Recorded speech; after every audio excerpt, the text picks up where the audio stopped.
Hello everyone, in this video I'll show you how to make text a picture in Photoshop step by step. So let's begin. First open your image, then create a new layer, type text, type your text,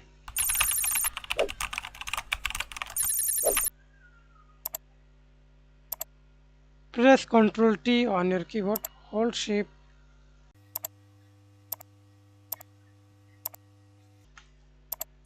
okay, then hold Ctrl again, align middle, then double click to this lock icon, unlock.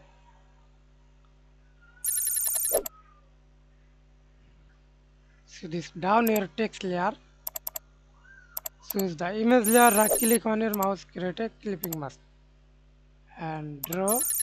Again create a new layer, choose the background color, example use black color. Again click the image layer and now move anywhere, press Ctrl T, increase or decrease, hold shift, okay. Hope this tutorial help you. Thanks for watching. Don't forget to like and subscribe.